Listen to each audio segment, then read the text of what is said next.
भयभीत हो उठी कि पृथु महाराज मेरा साक्षात वध करने के लिए प्रयुक्त हो रहे हैं।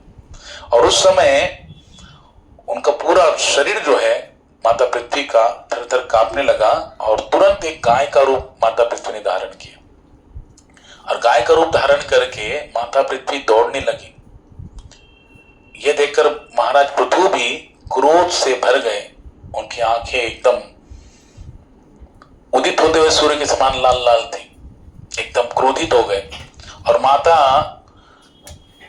पृथ्वी जो है धनुष बाण को हाथ में लिए पृथु महाराज को देखते डर के मारे भागती हुई सभी जगह दौड़ने लगी। वहां भागवत में वर्णन करने आकाश में दौड़ रही है, अंतरिक्ष में दौड़ रही है। अंततः जब उन्हें पता लगा कि मैं अभी ज्यादा इनका सामना नहीं कर पाऊंगी, मैं इनसे बच नहीं सकती हूँ, तो निस्सहाय होकर वहीं पर क्या हो गई, एक जगह पे असहाय अवस्था में पड़ी रह गई।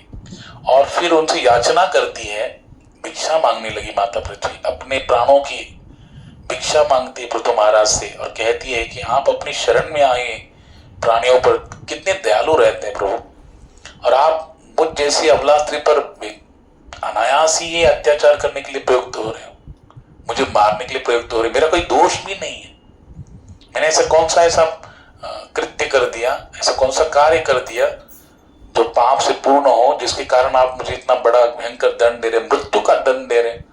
हाँ, और यहां तक कहते हैं कि यदि किसी स्त्री से कोई पाप भी हो जाए तो किसी भी व्यक्ति को उसको दंड देने का कोई अधिकार नहीं होता है। फिर आप जैसे महापुरुष के विषय में क्या कहना, आप तो दीनों के क्या है, जो दीन होते ही गरीब होते हैं उनके तो आप परम रक्षक हैं, तो आप मुझे दंड क्यों प्रदान कर रहे हैं। तो उस समय पृथु महाराज बड़े क्रोधित अवस्था में, उस समय भी क्रोधित अवस्था में, इतना माता पृथ्वी अनुनय विनय कर रही फिर भी पृथु महाराज सुन नहीं रहे। क्रोधित अवस्था में कहते कि हे भूमि, मैं इसलिए तुम पर क्रोध कर रहा हूं क्योंकि तुमने मेरी आज्ञा का क्या किया है, उल्लंघन किया है। क्या उल्लंघन किया है कि एक देवी के रूप में तुम तो यज्ञ का भाग स्वीकार कर रही हो। यज्ञ किस लिए होता है, यज्ञ के द्वारा किसको पुष्ट किया जाता है, देवताओं को। और भूदेवी के रूप में तुम तो यज्ञ का अपना भाग स्वीकार कर रही हो, परंतु बदले में पर्याप्त मात्रा में जो अन्न प्रदान करना चाहिए वो आप प्रदान नहीं कर रही हो, अपने कर्तव्यों का पालन नहीं कर रही हो। यहां तक कि प्रचुर मात्रा में तो घास खा रही हो, पर हमें प्रदान करने के लिए अपने थनों से दूध की वर्षा नहीं कर रही हो। हाँ, तुम इस तरह से अनजान नहीं हो कि क्या प्रजा की अवस्था है, फिर भी तुम जानबूझकर अपने उदर में सारे अन्न के बीच छुपाए बैठी हो जो ब्रह्मा जी ने तुमको प्रदान किए थे। किसने प्रदान किए थे माता पृथ्वी को, ब्रह्मा जी ने। हाँ, अन्न के बीज, औषधियां, हाँ, कंदमूल आदि ये सब आपको प्रदान किए थे, लेकिन आप उसको प्रकट नहीं कर रही हो। तो इसलिए मैं अपने बाणों के द्वारा तुम्हारे शरीर के क्या करूंगा, टुकड़े टुकड़े कर दूंगा। अब तुम्हारा जो मेद है, मेद यानी मांस, उस मेद को अपनी प्रजा में बांट दूंगा ताकि वो अपनी भूख को मिटा सके। अब सोचो माता पृथ्वी को क्या कह रहे हैं, तुम्हारे टुकड़े टुकड़े कर दूंगा। हाँ, और तुम्हारा मेद जो अंदर का मांस होता है उसको मैं अपनी प्रजा को खिला के उनकी भूख को मिटाऊंगा। अच्छा, जिस व्यक्ति के हृदय में अन्यों के लिए थोड़ा सा भी दया नहीं है, वो केवल अपने सुख के लिए, अपने इंद्रियों की तृप्ति के लिए, अपने पारिवारिक सुख के लिए, अपने निजी सुख के लिए, हाँ, उसमें ही प्रयुक्त होता रहता है, अपने ही सुख के बारे में विचार करता है, दूसरों के बड़े नुकसान हो जाए, दुख हो जाए, उससे कोई लेना देना नहीं है। तो वहां पर महाराज पृथु कह रहे हैं कि ऐसा व्यक्ति, इतना क्रूर व्यक्ति, अगर कोई पुरुष हो, स्त्री हो या नपुंसक भी क्यों ना हो, लेकिन वो मृत्यु दंड के सर्वथा योग्य है, उसको मृत्यु दंड ही देना चाहिए, इसलिए मैं तुम्हें छोड़ूंगा नहीं। और जैसे ही जब पृथु महाराज ऐसे कहते हैं तो वहां पर अपने क्रोध के कारण महाराज पृथु ऐसे साक्षात यमराज के समान दिख रहे थे। तो पृथ्वी माता उसको देखकर याचना करती, कह रही कि हे स्वामी, मैं आपके विशाल का विराट स्वरूप का ही एक छोटा सा अंग हूं, है ना। भगवान का कैसा है, भगवान के विषय में कहते हैं ना, जब परीक्षित महाराज प्रथम स्कंद में पूछते हैं कि भगवान का ध्यान कैसे करना चाहिए, द्वितीय स्कंद में भागवतम के, तो वहां पे कहते हैं ना कि जितासनो जितसंगो जितश्वासो जितेंद्रिया स्थूले भगवत रूपे मन संधारयति। द्वितीय स्कंद में शुकदेव गोस्वामी परीक्षित महाराज को कहें कि आसन को जीतो, संग को जीतो, श्वासों को नियंत्रित करो, जितेंद्रिय बनो, और फिर ये विशाल जो सृष्टि है, क्या भगवान का ये जो सृष्टि है ना, समग्र सृष्टि भगवान का विशाल स्वरूप है, उस रूप में भगवान को ध्यान करो। तो यहाँ पे माता पृथ्वी के लिए विशाल सृष्टि आपका ही क्या है, स्वरूप है, और उसका एक छोटा सा अंग हो। और एक समय आपने क्या किया था, वराह रूप धारण करके, जब हिरण्याक्ष ने मुझे गर्भोदक सागर में डुबा दिया था, तो आपने मेरा क्या किया था, उद्धार किया था। आपने मेरा उद्धार किया, और आप भी मुझ पर क्या कर रहे हैं, धनुष बाण लेके मुझे मारने के लिए, मृत्युदंड प्रदान करने के लिए प्रयुक्त हो रहे, इतने क्रोधित हो रहे। स्वामी कुछ तो दया कीजिए। और इतनी प्रार्थनाएं माता पृथ्वी ने की, फिर भी पृथु महाराज का क्रोध शांत नहीं हुआ। और पृथु महाराज वहां पर क्रोधवश उनके होठ जो है वो कांप रहे हैं, और उसके देखते ही पृथ्वी माता ने पुनः बोलना आरंभ किया कि कृपया अपने क्रोध को आप शांत करो और मेरी बात को ध्यान से सुनो।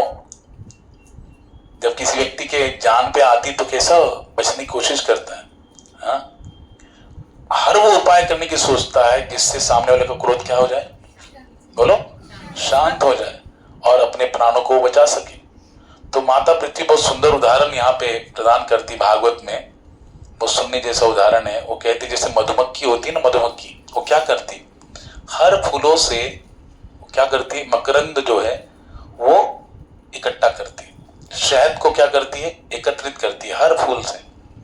उसी प्रकार जो बुद्धिमान व्यक्ति होता है वो भी एक मधुमक्खी के समान ही होता है। वो किसी भी स्रोत से, किसी भी प्रामाणिक स्रोत से अगर उसे जो ज्ञान प्राप्त हो रहा है तो उसे क्या करता है, मधुमक्खी समान क्या करता है, स्वीकार करता है। जैसे मधुमक्खी हर फूल से शहद स्वीकार करती है, वैसे बुद्धिमान व्यक्ति भी प्रामाणिक स्रोत से अगर उसे ज्ञान प्राप्त हो रहा है, उसे क्या करता है, स्वीकार करता है। इसलिए स्वामी आप ध्यान से सुनिए, ये ब्रह्मा जी के द्वारा निर्मित जो बीज है, कंदमूल है, औषधियां है,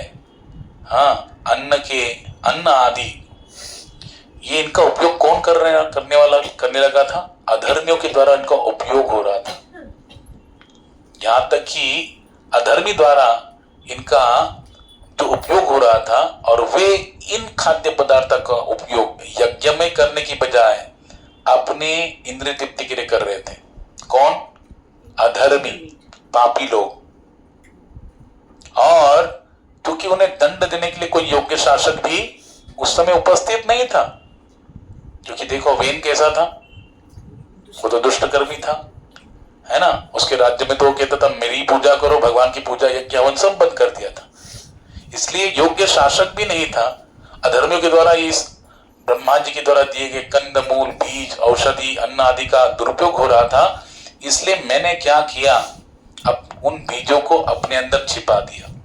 अच्छा, बहुत समय तक, दीर्घकाल तक यहाँ मेरे उदर में वो बीज दबे रहने के कारण उनमें जो शक्ति थी वो क्या हो गई, क्षीण हो चुकी है। उन बीजों की शक्ति जो है वो क्षीण हो चुकी है।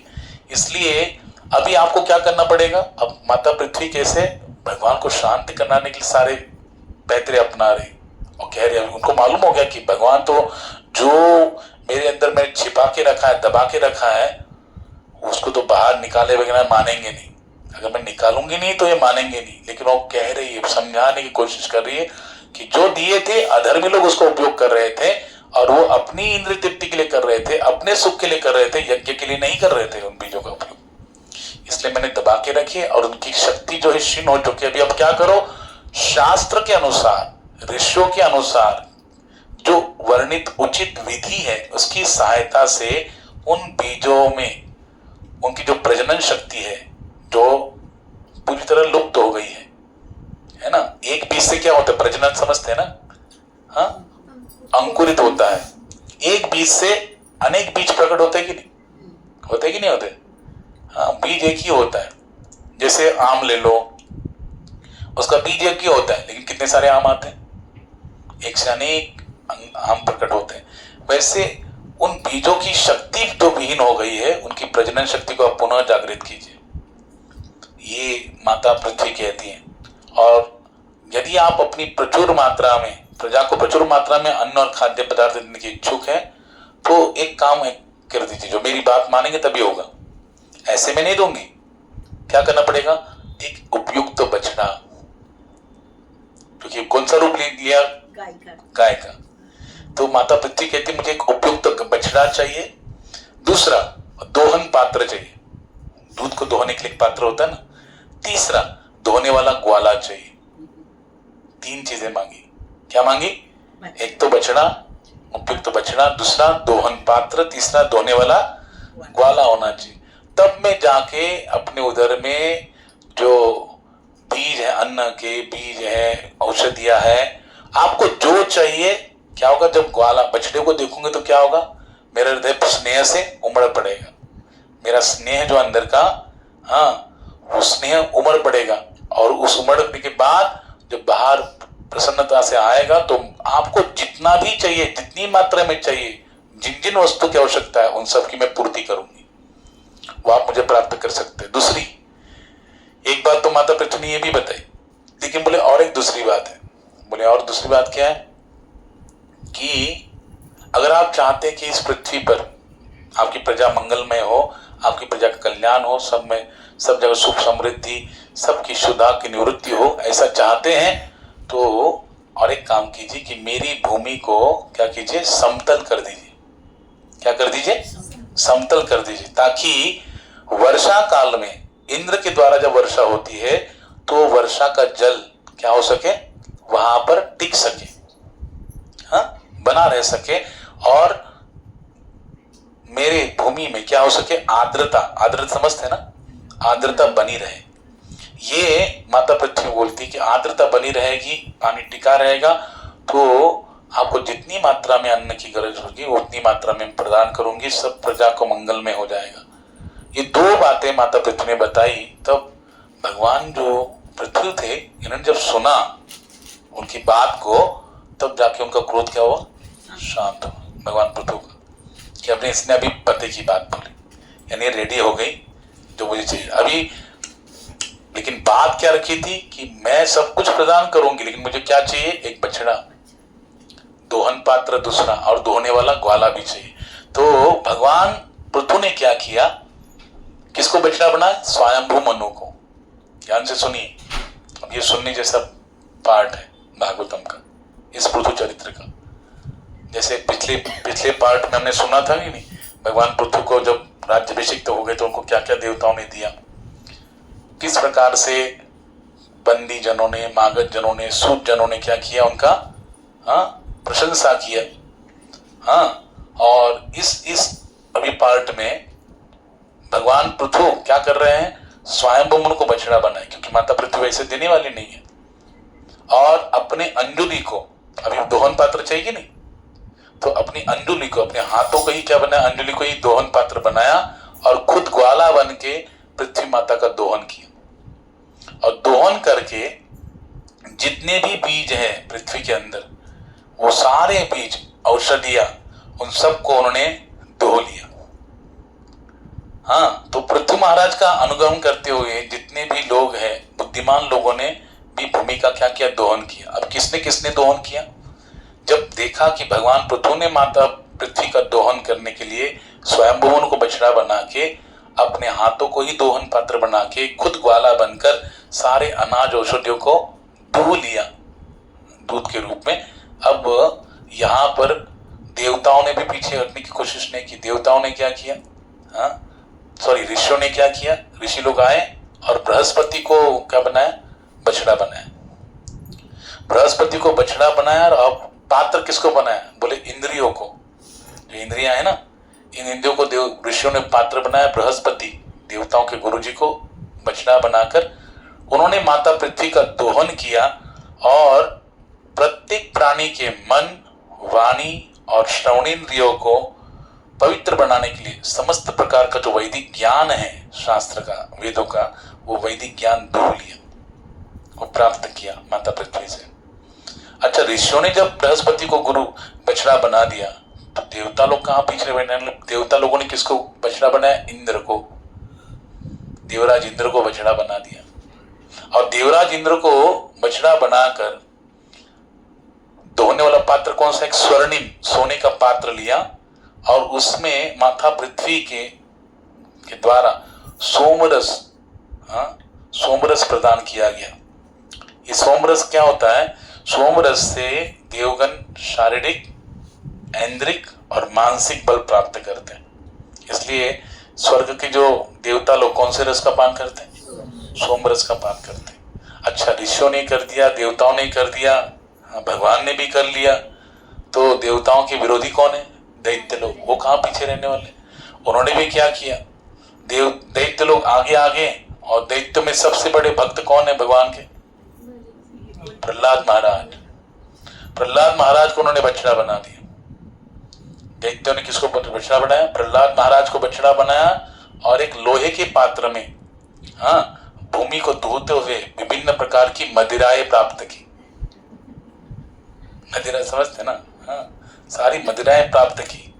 गंधर्वों ने और अप्सराओं ने विश्वावसु नाम के विश्वावसु को बछड़ा बनाया और एक कमल पुष्प के पात्र में भूमि का दोहन करके मधुर संगीत और स्वर्गीय सुंदरता रूपी दुग्ध को प्राप्त किया। उसके बाद पितृलोक के जो निवासी है, उन निवासी भी उन्होंने अर्यमा, जो पितृलोक का देवता है, तो अर्यमा को क्या बनाया? बछड़ा बनाया और एक मिट्टी के पात्र में, कच्चा मिट्टी का पात्र होता है ना, उस कच्चे मिट्टी के पात्र में भूमि से कव्य प्राप्त किया। कव्य समझते हैं? कव्य यानी जो पितरों को अर्पण किया गया जो भोजन होता है उसे बोलते कव्य। वो कव्य प्राप्त किया। किससे प्राप्त किया? बोलो, भूमि से। किसने प्राप्त किया? पितृगणों ने। और फिर वहां पे वर्णन कर रहे हैं, सिद्धों और विद्याधरों ने महान ऋषि कपिल को बछड़ा बनाया, कपिल भगवान को, और भूमि का दोहन द्वारा योग सिद्धियां प्राप्त की। और संपूर्ण आकाश उनका क्या था? वो पात्र था। आकाश को पात्र बनाया कपिल, और ऋषि कपिल को क्या बनाया? बछड़ा बनाया। किम पुरुषों ने मय दानों को बछड़ा बनाया और स्वेच्छा से प्रकट और अप्रकट, दृश्य और अदृश्य होने वाली जो शक्ति है उसको क्या किया? प्रकट कर दिया, धो लिया, प्राप्त किया। और इस प्रकार से इसके बाद यक्षों, राक्षसों ने, भूतों ने, पिशाचों ने, मांस खाने आदि जो होते हैं, शिव जी के रुद्र अवतार को बछड़ा बनाया। जितने भी यक्षगण ये थे, राक्षस, भूत, पिशाच, और रक्त के बने पेय पदार्थ का दोहन किया। रुधिर, रुधिर का मतलब होता है रक्त। किसको बना के बछड़ा बनाया? रुद्र को। और रक्त से बने पेय पदार्थ प्राप्त किए। इसके लिए नरपुंडों की खोपड़ियां किसको पात्र बनाया? खोपड़ी होती है ना, खोपड़ी, नर पशु जो होते हैं उनके जो खोपड़ी है उसको पात्र बनाया। फिर नागों के बिना, यानी नागों बिना फल वाले सर्प, बिच्छू, अन्य विषय पशुओं ने राक्षसों को बछड़ा बनाया। ये सर्प भी कहाँ पीछे रह गए? उन्होंने राक्षस को बछड़ा बनाया और अपने बिलों को पात्र बनाते हुए, जो बिल होते हैं ना उनके, उन बिलों को पात्र बनाते हुए भूमि से विष का दोहन किया। किसका दोहन किया? विष का दोहन किया। अच्छा, 4 पैर वाले पशुओं ने शिवजी के वाहन नंदी को बछड़ा बनाया। 4, जिनके 4 पैर होते। देखो, भगवान ने गीता में इसलिए कहा, यद्यत आचरति श्रेष्ठ तत्त देवेतरोजना सत सयत प्रमाणम कुरुते लोकस तदनुवर्तते। श्रेष्ठ पुरुष जिस चीज का आचरण करता है उसको मानने वाला वर्ग उसी को ही क्या करता है? फॉलो करता है।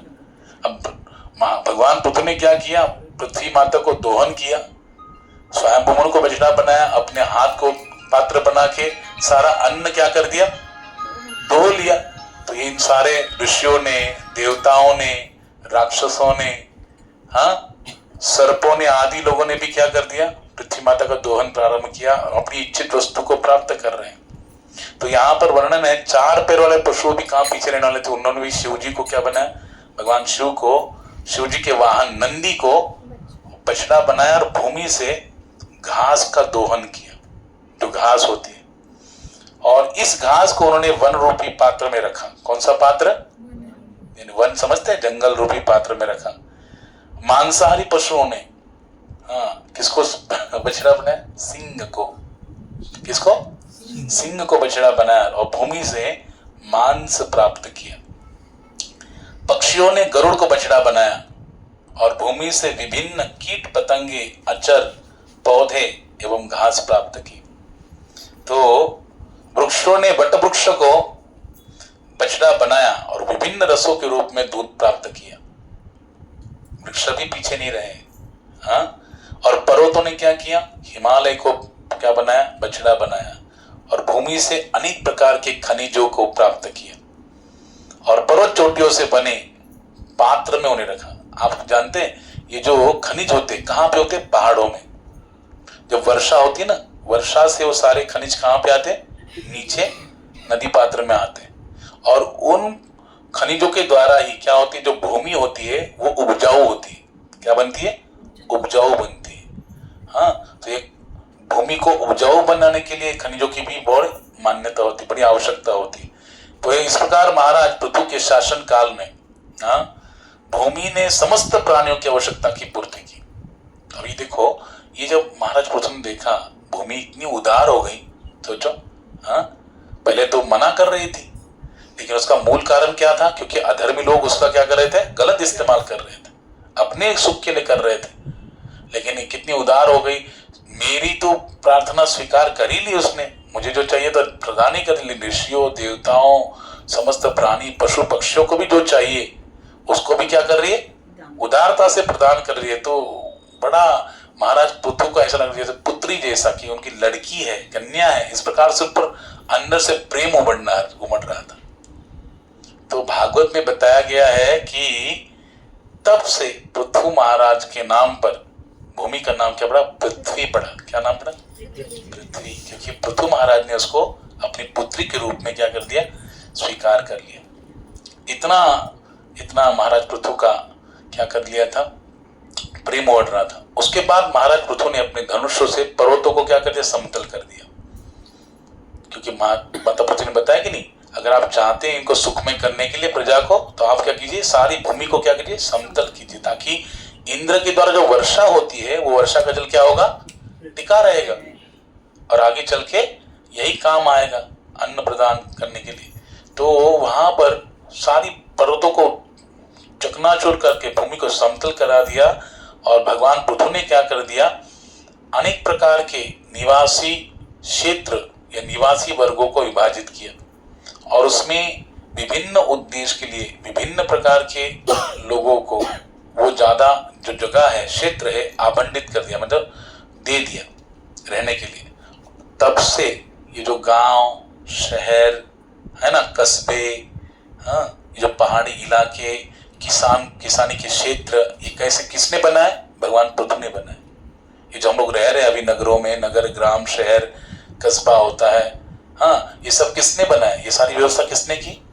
पृथु महाराज ने किया।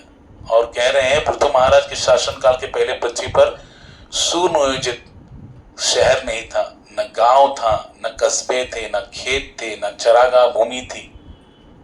पशु को चरने के लिए भूमि भी नहीं थी। और प्रत्येक व्यक्ति अपनी सुविधा अनुसार जहां उसको घर निर्माण करना होगा वहां पे घर निर्माण करके रहता था पहले। लेकिन जैसे पृथु महाराज ने पूरा समतल किया, हर एक को अपना अपना जगह, अपना अपना क्षेत्र बांट दिया, तब से ये सारा व्यवस्था बन गया। और ये व्यवस्था बनाने वाले कौन है? पृथु महाराज है। अच्छा, पृथु महाराज ने फिर आगे चल के क्या किया? उन्हीं के शासन काल में कुछ समय पश्चात पृथु महाराज ने एक विचार किया कि मुझे 100 अश्वमेध यज्ञ करना है। कितने? 100 अश्वमेध यज्ञ। प्रभु रामचंद्र ने किया था अश्वमेध यज्ञ, है ना। तो 100 अश्वमेध यज्ञ करने के लिए उन्होंने ठाना। और जब सारे देवता ऋषि मुनि पे प्रसन्न हो गए, सब लोग भेंट उपहार लेके आते थे, सब उनकी प्रशंसा कर रहे थे और वो भी बहुत उपहार बांट भी रहे थे। ऐसे 99 यज्ञ क्या हो गए? उनके पूर्ण हो गए। अभी 100वां यज्ञ प्रारंभ हो गया। तो सबसे ज्यादा जलन किसको होने लगी? इंद्र को, है ना। अभी एक एकादशी हुई, उसका नाम है पाप मोचनी एकादशी। उसका महात्म्य में बता रहे, भविष्योत्तर पुराण में उसका वर्णन है। भगवान कृष्ण और युधिष्ठिर महाराज के संवाद में युधिष्ठिर महाराज पूछते हैं, कृष्ण, चैत्र मास के कृष्ण पक्ष में आने वाली जो पाप मोचनी एकादशी उसका महात्म्य क्या है? तो भगवान श्री कृष्ण युधिष्ठिर महाराज को कहते हैं कि यही प्रश्न लोमश ऋषि को राजा मानधाता ने पूछा था, और लोमश ऋषि ने एक कथा बताई थी इस एकादशी की महिमा की, कि एक ऋषि थे, च्यवन ऋषि, उनके पुत्र थे मेधावी, और वो तपस्यारत रहे, और जैसे वो तपस्या करते तो सबसे बड़ा टेंशन किसको होता है? इंद्र को। इंद्र को टेंशन हुआ और इंद्र ने क्या किया, एक सुंदर अप्सरा को भेजा, मंजू घोषा नाम की अप्सरा को भेजा, और उसकी तरफ मोहित होकर वो मेधावी ऋषि उसके संग में रहने लगे। संग में रहते रहते कई साल बीत गए। एकादशी महात्म्य में लिखा 57 साल बीत गए। कितने साल? 57 साल बीत गया, और वो मंजू घोषा अप्सरा कहती कि मुझे जाने दो, मैं जा रही, बहुत समय हो गया आपके समय साथ रह के। तो उनको ऐसा लगा जैसे अभी रात शाम को आई, कल शाम को आई, एक अर्धरात्रि बीत गई, अभी जा रही सुबह सुबह। यानी 57 साल का समय भी उनको कैसा लग रहा था? एक अर्धरात्रि के समान लग रहा था। जब वो बोले थोड़ा ठहर जाओ, अभी तो अर्धरात्रि में आई हूँ, केवल अर्धरात्रि हुई, कहाँ जा रही हूँ? फिर कुछ साल रह गई, और कुछ साल के बाद फिर वो जाने लगी, तो नहीं, अभी तो आई हो, और कुछ ठहर जाओ। तो हंसने लग गई, बोला इतना समय बीत गया और आपको ऐसा लगे जैसे कुछ समय बीत गया। जब उन्होंने देखा मूल्यमापन करके, तो बोले इतने साल मैंने तुम्हारे कारण व्यर्थ गलाए। तो उनको गुस्सा है, उसने शाप दे दिया कि तुमने चुड़ैल जैसा काम किया, जाओ चुड़ैल बन जाओ। और वो बन गई, है ना। ऋषि को थोड़ा क्षमायाचना मांगने लगी कि मैंने आपको इतना सुख प्रदान किया, इतने काल तक आपके साथ रही, आपकी समस्त इच्छाओं की पूर्ति की, कामनाओं की पूर्ति की, आप मुझे इतना शाप दे रहे, कुछ उपाय बताइए। तब उन्होंने बताया कि आप पाप मोचनी एकादशी को कीजिए, जिससे आपका ये पाप से आप मुक्त हो जाओगे। तो बताओ, और वो ऋषि भी च्यवन ऋषि के पुत्र थे, उनको भी च्यवन ऋषि ने कहा कि आप भी उसी एकादशी का पालन करो। जब दोनों ने पालन किया तब वो पाप मुक्त हो गए। इसलिए उसको कहते हैं पाप मोचनी एकादशी, जो पाप का मोचन करे वो एकादशी। तो कहने का भाव क्या है, वो तपस्या कर रहे थे, लेकिन जलन किसको हो रही थी? इंद्र को जलन होती है। जब भी यहाँ कोई तपस्या करता है, उसको क्या लगता है कि भैया मेरे सारे सिंहासन को ही लेने के लिए तपस्या कर रहे हैं। इसलिए इंद्र का एक नाम है शतक्रतु। क्या नाम है? शतक्रतु। शतक्रतु यानी जिसने 100 अश्वमेध यज्ञ पूर्ण कर लिए। तो उनको डर लगता है कि अगर कोई यहाँ पे अश्वमेध यज्ञ करता है, जैसे इन्होंने 99 कर लिया, 100वां अश्वमेध यज्ञ था, तो इंद्र ने क्या किया? हाँ, सन्यासी का रूप धारण किया। ध्यान से सुनने वाली बात है। सन्यासी का वेश धारण कर लिया, साधु का वेश धारण करके वो वहां पे आए। अब देखो आप, इंद्र कितना अभी स्वर्ग का राजा है, देवताओं का राजा है, और आगे ब्रह्मा जी भी वर्णन करेंगे कि भगवान के परम संयोगियों में सर्वश्रेष्ठ सर्वशक्तिमान देवता इंद्र है। लेकिन इतना होने के बाद भी क्या उसको अपनी इंद्रियों पे कंट्रोल है? क्या नहीं। अपनी कामनाओं पे, अवांछित कामनाओं पे कंट्रोल है? क्या नहीं। हम जानते हैं कि जो नासिक क्षेत्र है, उस नासिक क्षेत्र में कौन एक ऋषि रहते थे, ऋषि गौतम, है ना। और गौतम ऋषि की एक भार्या थी, क्या नाम था? अहिल्या, जिसको गौतमी भी कहते हैं, है ना। और उस अहिल्या का जो पवित्र भंग करने वाला कौन है? इंद्र ही है ना। उस समय भी उनका वेश धारण करके उसका पवित्र भंग किया। हाँ, जिसके कारण गौतम ऋषि ने क्रोधित अवस्था में उस अहिल्या को क्या कर दिया? श्राप दे दिया, है ना।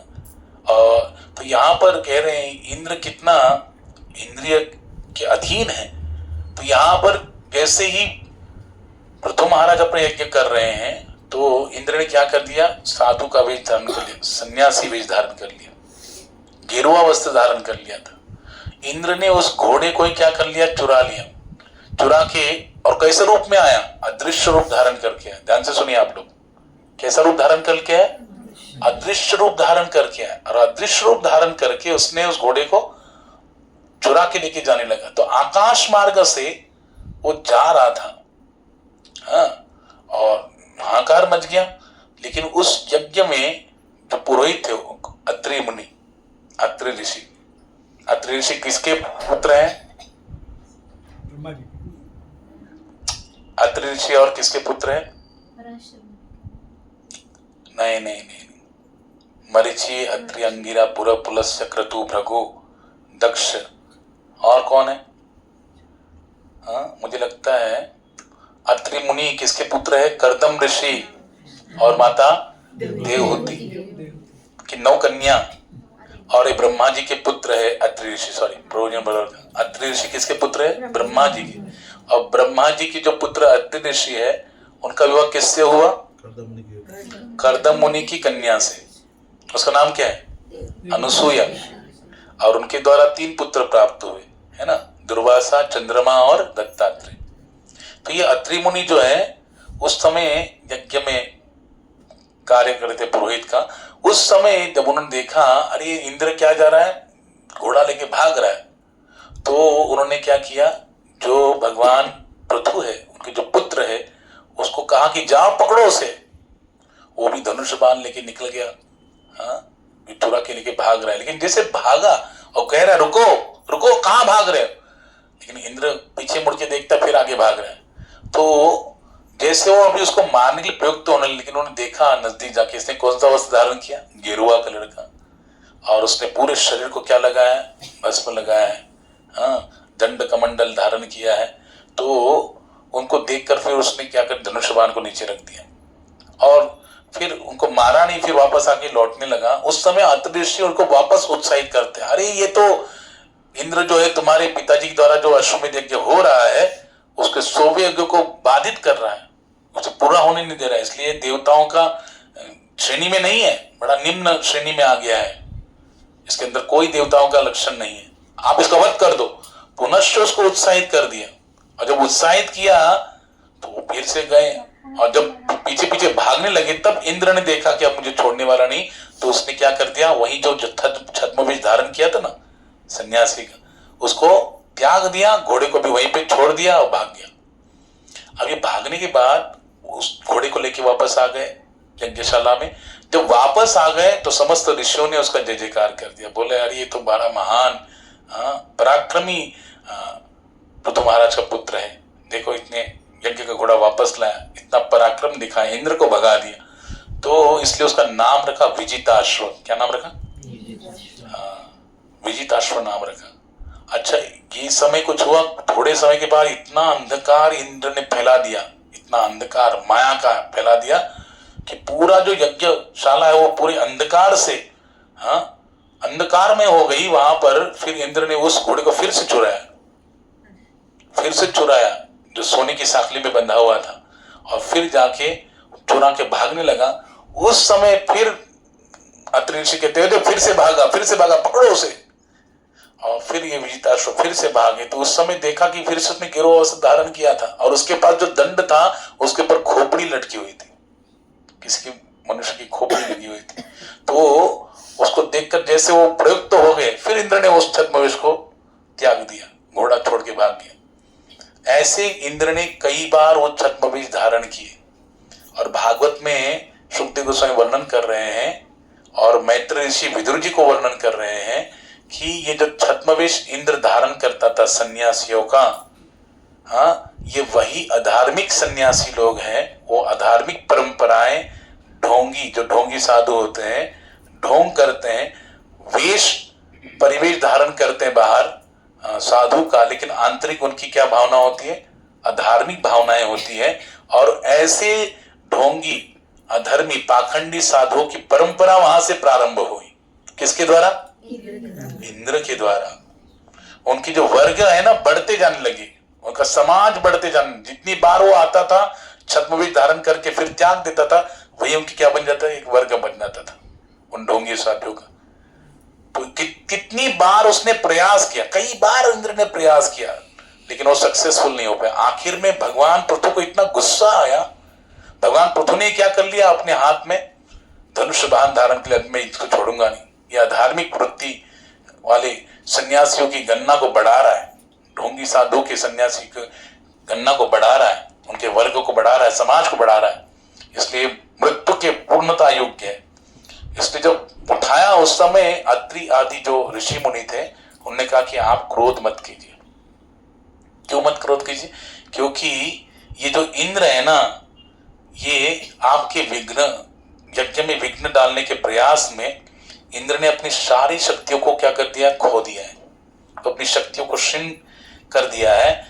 और हम कुछ विशेष मंत्र का उच्चारण करेंगे तो ये इंद्र स्वयं प्रकट होगा और हम उसको, उसके शरीर सहित उसको यज्ञ में क्या कर दें, आहुति देके भस्म कर देंगे।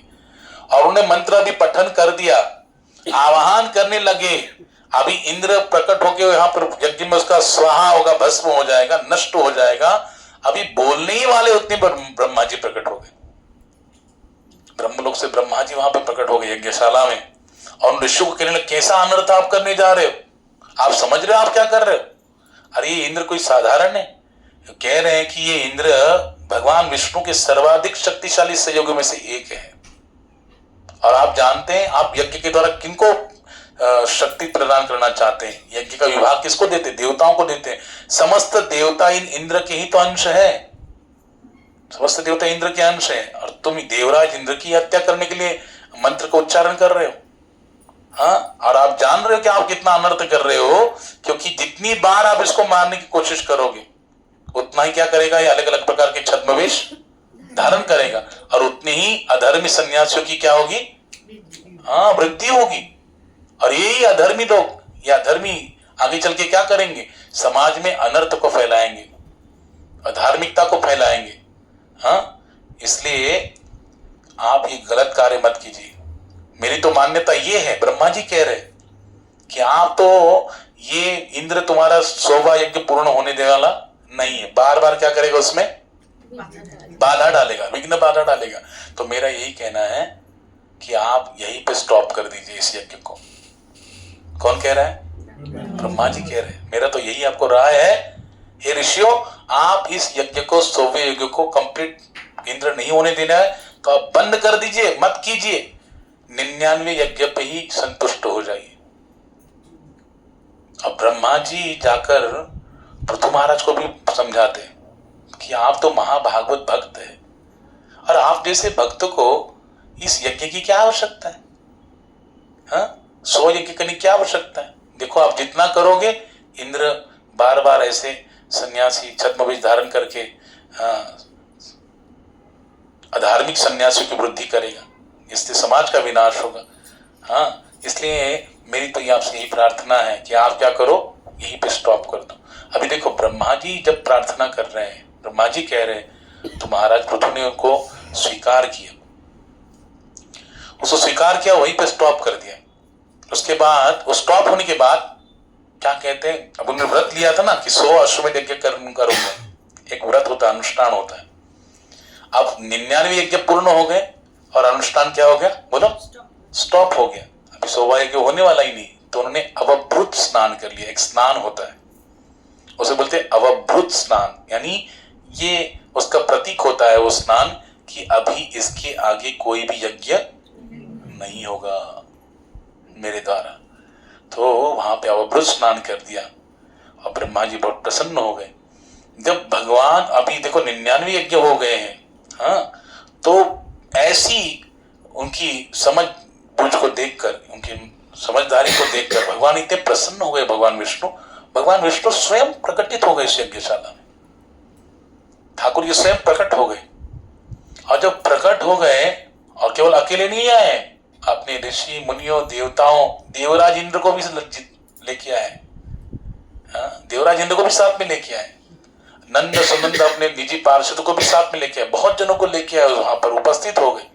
और उपस्थित होने के बाद वहां पर ठाकुर जी वहां पर कहते हैं, अपने देवराज इंद्र, सॉरी, पृथु महाराज को संबोधित करते कहते कि देखो हे पृथु महाराज, आप जो यज्ञ किए हैं, हाँ, उस यज्ञ के द्वारा मैं अत्यंत प्रसन्न हूं। भले वो 99 यज्ञ हो गए हैं, 100वां यज्ञ में बार बार इंद्र बाधा डाल रहा है, लेकिन भगवान एक बहुत सुंदर बात बताते हैं, जो बुद्धिमान व्यक्ति होता है सदैव दूसरों के कल्याण के लिए क्या करता है, प्रयासरत रहता है। और वो प्रयासरत रहता है, इसलिए उसे क्या करते हैं, नरश्रेष्ठ माना जाता है। समस्त नरों में क्या माना जाता है, श्रेष्ठ माना जाता है। और हर समय स्मरण रखते हुए वो ये कार्य करता है। कौन सा, क्या स्मरण रखता है कि भौतिक शरीर आत्मा से क्या है, अलग है ना। शरीर के मारे जाने से आत्मा का कभी हनन होता नहीं है, इसलिए वो कभी किसी से द्वेष नहीं रखता। अब ठाकुर जी कैसे देखो सिमटा रहे हैं, समझ में आ रहा है कि नहीं आपको? क्योंकि किसको साथ में लेके आए? इंद्र को। और इसने क्या किया? इंद्र ने बहुत कमाल किया है। हाँ, इतनी बार उनको कष्ट दिया है, उनका यज्ञ पूरा नहीं होने दिया है। अभी तक ब्रह्मा जी ने समझा बुझा के शांत किया उनको, लेकिन भगवान भी आके क्या कर रहे हैं? और थोड़ा सा अपनी बात को कैसे प्रस्तुत करते हैं। ठाकुर जी से सीखना चाहिए। कृष्ण की नीति, भगवान की नीति कितनी, कैसे भगवान अपने मधुर वचनों से और नीति से कैसे सामने वाले का जो इच्छा है उसकी पूर्ति भी करते हैं, उसके क्रोध को ही क्या करते हैं? शांत करते हैं, उसके मनोभाव को क्या करते हैं? तुरंत चेंज कर देते, परिवर्तन कर देते। और वहां पे भगवान कह रहे महाराज को, तो जिन भक्तों की मुझमें प्रगाढ़ मैत्री होती है वो कभी किसी से द्वेष नहीं रखते, कभी किसी को अपना शत्रु नहीं मानते, वो तो सबके साथ मैत्रीवत क्या करते हैं? व्यवहार करते हैं। मैं जानता हूं इस इंद्र ने आपके साथ बहुत बुरा किया, इसने बहुत आपके यज्ञ में बहुत बाधाएं डाली है, बहुत, लेकिन ये अपनी करनी पर लज्जित भी है, इसे पश्चाताप हो रहा है, इसलिए इसलिए वो मेरे साथ आया हुआ है। और आपसे क्षमा की याचना करने के लिए आया है, इसलिए आप उसको उदारता पूर्वक क्या कर दीजिए? क्षमा कर दीजिए। अब देखो भगवान ये सब कह रहे हैं, तो पृथु महाराज तो ऑलरेडी भगवान को देख के सब लोग प्रसन्न हो गए थे। सोचो ठाकुर जी अगर प्रकट हो जाए तो कौन किसका क्या विद्वेष करेगा? भगवान को देखने के बाद किसको और क्या कुछ सूझ बुझ आएगी क्या? कुछ सूझेगा नहीं, कुछ नहीं सूझेगा। तो जो भगवान कहेंगे तो हम लोग सर्च क्या करेंगे बोलो? हाँ हाँ हाँ हाँ करेंगे, है ना? तो वहां पर ठाकुर जी का ऐसा भाव देखा तो पृथु महाराज को तो सारा क्रोध शांत हो गया। वो तो कहने लगे ठीक है ठाकुर जी जैसा आप कहेंगे। और वहां पर इंद्र भी जैसे ही देखा कि अभी इनका क्रोध शांत हो, वो भी लज्जित हो गया अपनी करने पर, क्योंकि उसे पता लगा कि उनका उद्देश्य मेरा सिंहासन प्राप्त करना था ही नहीं, मैं व्यर्थ में इनके यज्ञ में बाधा पहुंचा रहा था। इसलिए इंद्र भी बड़ा लज्जित हो गया अपनी करनी पर और जाके तुरंत पृथु महाराज के चरणों में प्रणाम करने लगा। लेकिन पृथु महाराज इतने उदार चित्त है कि उन्होंने तुरंत इंद्र को उठाकर अपने गले से लगाया आलिंगन के। तो देखो भगवान ऐसी पृथु महाराज के मन की अवस्था, उदार चित्त अवस्था को देख कितने प्रसन्न हो गए। भगवान बोले तुम मांगो, मैं तुम पे बहुत प्रसन्न हूं, बहुत प्रसन्न हूं, और तुम मांगो मैं तुमको देना चाहता हूं, कुछ वर मांगो। लेकिन जैसे ही पृथु महाराज ने भगवान विष्णु को देखा, उनके चरण कमलों की तरफ देखा, तो पृथु महाराज की आंखें भर आई, उनका कंठ क्या हो गया? एकदम अवरुद्ध हो गया। वो भगवान को ठीक से देख भी नहीं पा रहे थे, इतना रुदन होने लगा, क्रंदन कर रहे हैं, प्रेमाश्रुओं से पूरा अभिषिक्त हो गए। तो वहां पर भागवत में वर्णन कर रहे हैं कि भगवान तो प्रस्थान करने के लिए प्रयुक्त हो गए, मांग नहीं रहे हैं तो क्या करेंगे, खड़े रहेंगे तो ये प्रस्थान करता हो। लेकिन अपने भक्त का, पृथु महाराज का जो अवस्था था, भक्त का जो भाव है, उसके कारण भगवान के चरण वहां से निकल नहीं रहे थे। भगवान जाना चाहते लेकिन जा नहीं रहे थे। और वहां पर पृथु महाराज की आंखें आंसुओं से भर उठी और उल्लास के कारण उनका कंठ भी अवरुद्ध हो गया। जैसे कहते नयनम गलदश्रु धारया वदनम गदगद रुद्धया गिरा। तो ऐसी अवस्था जब पृथु महाराज को प्राप्त हुई तो भगवान तो न अच्छी तरह से देख पा रहे थे, न ठीक से कुछ कह पा रहे थे, बस भगवान के सामने खड़े थे हाथ जोड़कर। तो हाथ जोड़ के खड़े थे तो भगवान विष्णु, देखो ठाकुर जी भी क्या बोलते हैं, यथामाम प्रपद्यन्ते ताम स्ततयो भजाम्यहम मो वर्तमान वर्तन्ते मनुष्या पार्थ सर्वशा। जैसे सामने वाले का मेरे प्रति क्या होगा, भाव होगा, वैसे ही मैं उसको प्रति क्या करता हूँ, भाव प्रकट करता हूँ, है ना? भगवान ऐसे आदान प्रदान करते हैं। भाई शत्रु भाव धर के आओगे, मैं भी तुम्हारे साथ शत्रुता का व्यवहार करूंगा, है ना? तुम उसी भाव से आए। इसलिए 7वें स्कंद में चैतन्य चरितामृत में भी वर्णन है आदि लीला में कि कृष्णदास कविराज गोस्वामी पाद उस श्लोक को वर्णन किया 7वें अध्याय 7वें स्कंद के, जहां पे युधिष्ठिर महाराज, परीक्षित महाराज पूछते हैं सुखदेव गोस्वामी पाद से कि सुखदेव जी एक बात बताइए कि 6ठे स्कंद में आता ना आखिरी में वृत्रासुर का वध कर दिया, वृत्रासुर की कथा आती 6ठे स्कंद में भागवत में, तो असुर था, है? तो वहां पर परीक्षित महाराज कहते क्या ये भगवान ऐसे पक्षपात करते क्यों दिखते हैं? हमेशा किसको वध करते हैं? असुरों का वध करते हैं और देवताओं को रक्षा करते हैं।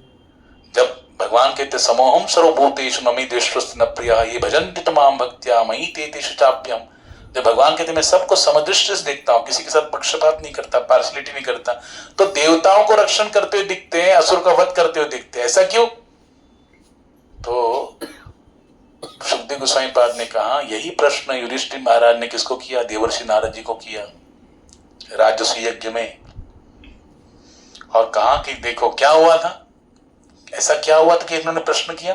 बोले जब राजसूय यज्ञ हुआ तो वहां पे प्रश्न खड़ा हुआ कि प्रथम पाद्य पूजा चरण पूजा किसकी होगी? तो सब ने एक साथ मिलकर कहा अरे किसकी होगी? भगवान श्री कृष्ण की होगी, ठाकुर जी की परम चरण पूजा होनी चाहिए।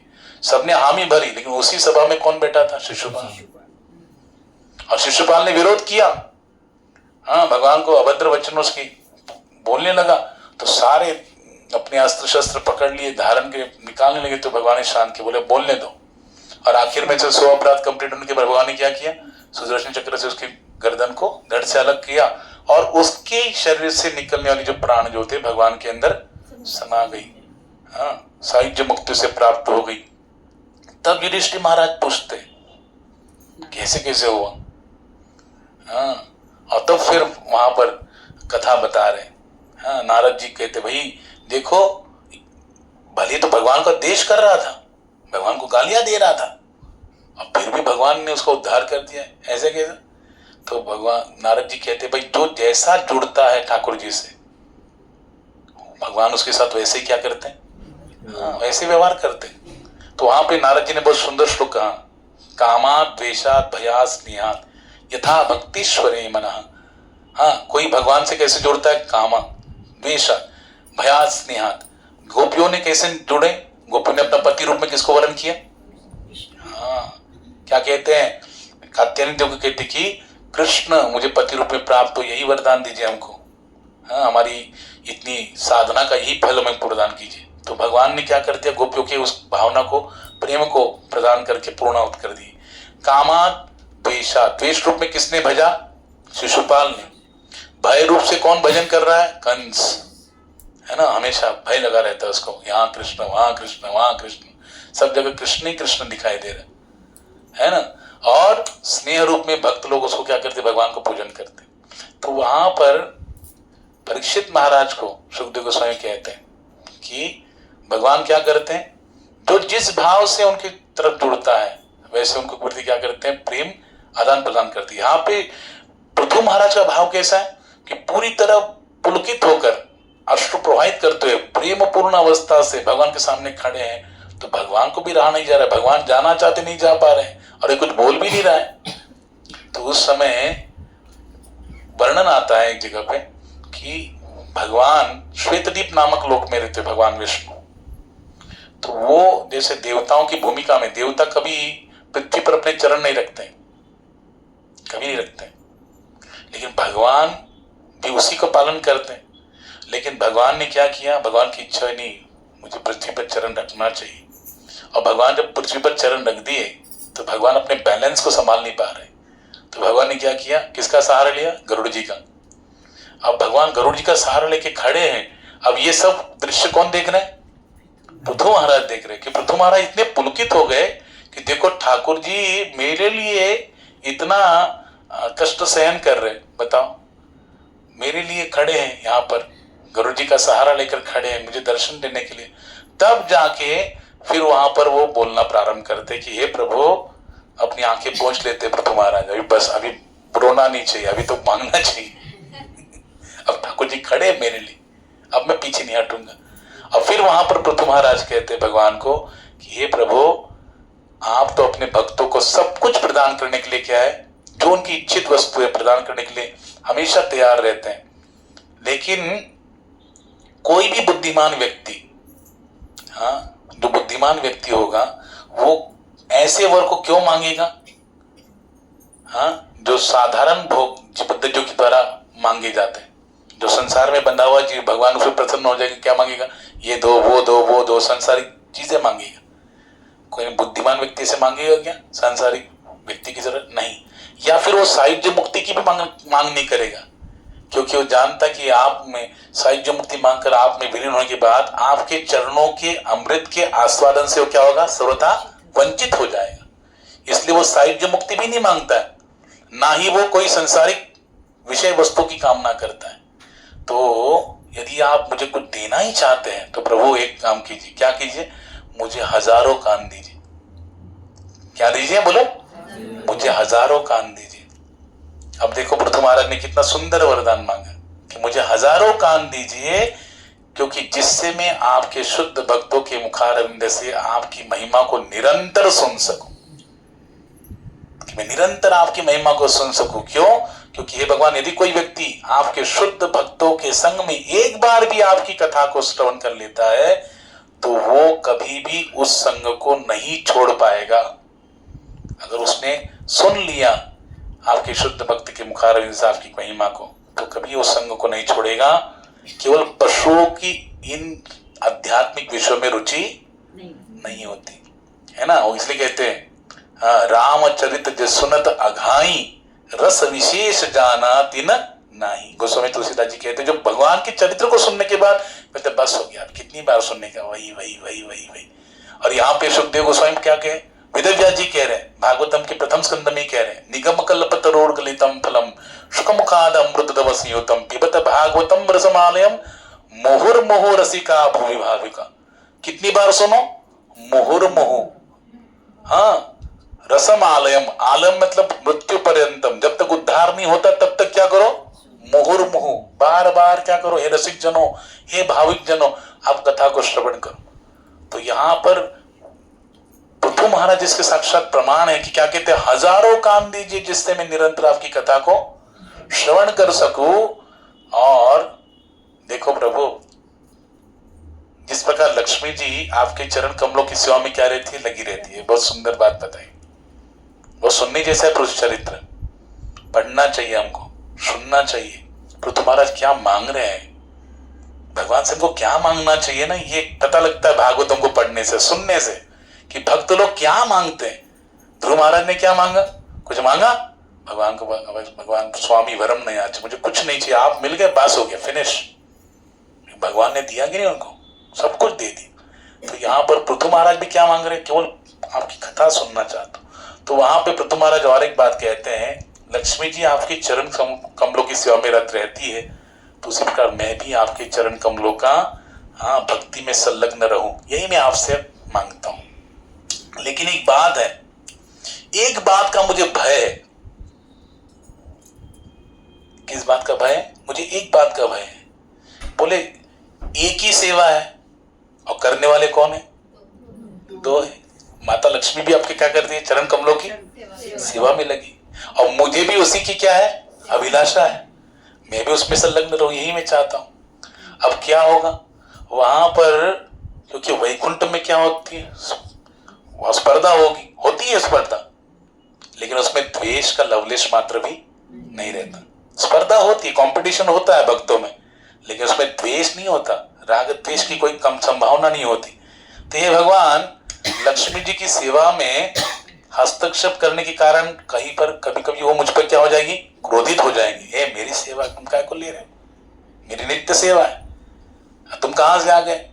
तो मुझे मालूम है, मुझे पूरा विश्वास है कि जब हमारा झगड़ा होगा तो उसमें आप ही मेरा साइड लोगे, आप उनका साइड नहीं लोगे, आप माता लक्ष्मी का साइड नहीं लोगे, आप मेरा साइड लोगे, फिर मेरे पक्ष में आओगे। क्योंकि मैं जानता हूं आप तो क्या हो, दीनहीनों के, हाँ, रक्षक हो, परम रक्षक हो, आप मेरी साइड लोगे, मुझे मालूम है। और मैं जानता हूं यदि क्रोधवश लक्ष्मी माता चली भी गई, तो तुम्हारा कितना सुंदर बात बता रहे, ये मांगना चाहिए। बोले क्रोधवश लक्ष्मी माता कभी चली भी गई तो प्रभु उससे आपकी कोई हानि होने वाली नहीं है, क्योंकि आप तो आत्मा राम है, आप तो काम है, आपको आपकी निज संतुष्टि के लिए लक्ष्मी की कोई आवश्यकता है ही नहीं। वेणुम कनंतम अरविंद दलायताक्षम बरहावतन समसितांबुद सुंदरांगम कंदर्प कोटि कमनीय विशेष शोभम गोविंदमादि पुरुषम तमम भजामि चिंतामणि प्रकर सन्मसुकल्प वृक्ष लक्षावृतेषु सुरभिरभिपालयन्तम लक्ष्मी सहस्त्र शत संभ्रम सेव्यमानम गोविंदमादि पुरुषम। बोले हजारों लक्ष्मियां ठाकुर जी के सामने खड़ी है, गई तो क्या हो गया? तो एक अगर जा भी चली भी जाए प्रभु, आपको उससे कोई भी फर्क पड़ने वाला है नहीं। आप तो आत्मा राम हैं, आप उसके बिना भी सुखपूर्वक रह सकते हैं। इसलिए प्रभु मैं आपका अनन्य भक्त हूं। इसलिए मैं देखकर भ्रमित हो रहा हूं कि आप मुझे कोई सांसारिक वस्तु देकर क्या करना चाहते हैं? रफा दफा करना चाहते, ले ले बस मेरा पीछा छोड़।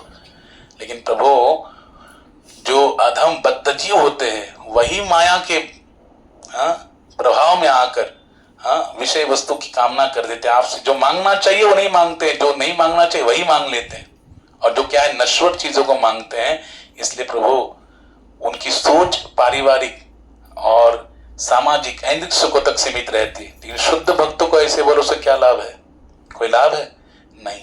इसलिए परम पिता आपको मेरे सर्वोच्च हित में जो भी दिखाई दे कृपया आप मुझे वही दीजिए। क्या बोला? आपको मेरे सर्वोच्च हित के लिए जो भी सही लगे वही आप मुझे दीजिए। इतना कहने के बाद कौन नहीं प्रसन्न होगा? ऑलरेडी तो प्रसन्न थे भगवान। तो भगवान उनकी बात देखो, भगवान सोचने लगे देखो इन्होंने कोई भी सांसारिक वर मांगा क्या? कोई सांसारिक वर नहीं मांगा।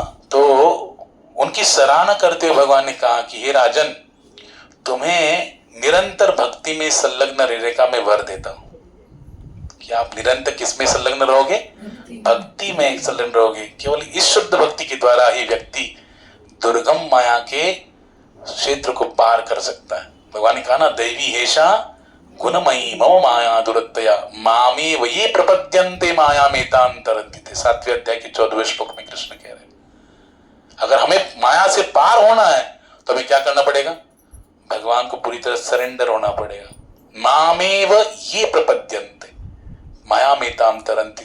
तो अत्यंत सावधानी पूर्वक तुम क्या करो? मेरे आदेशों का पालन करो।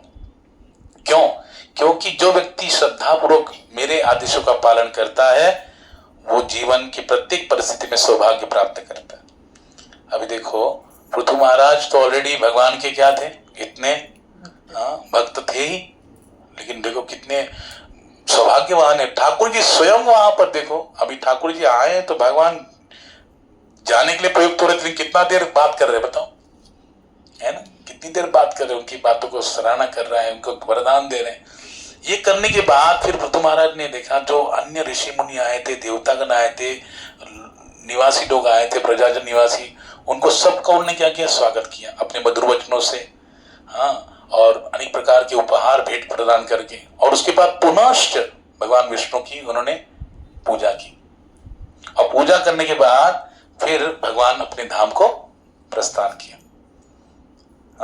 और भगवान की उपस्थिति से जब विद्यमान हर व्यक्ति का हृदय जो था मंत्र मुग्ध हो गया था, विशेष रूप से राजा का और पुरोहितों का। तो सोचिए ठाकुर जी स्वयं आकर अपने भक्त को, अभी देखा जाए तो ये भी क्या है? भगवत अवतार ही है ना? लेकिन कैसा आदान प्रदान है ये प्रस्तुत करते अपने उदाहरणों से कि कैसा एक भक्त का भगवान के प्रति भाव होना चाहिए। और भक्त का ऐसा भाव अगर होगा, निष्काम भाव होगा, केवल भगवान की भक्ति के अलावा और किसी भी चीज की वो चाह नहीं करता है, तो भगवान भी क्या करते हैं? अपनी उदारता को द्विगुणित करते हैं। भगवान अपने आप को उसको प्रदान करते हैं। भक्ति प्रदान करना इसका अर्थ होता है, भगवान ने गीता में कहा, ब्रह्म भूत प्रसन्नात्मा न सोचती न कांक्षति समस्त सर्वेषु भूतेषु मद भक्तिम लभते पराम।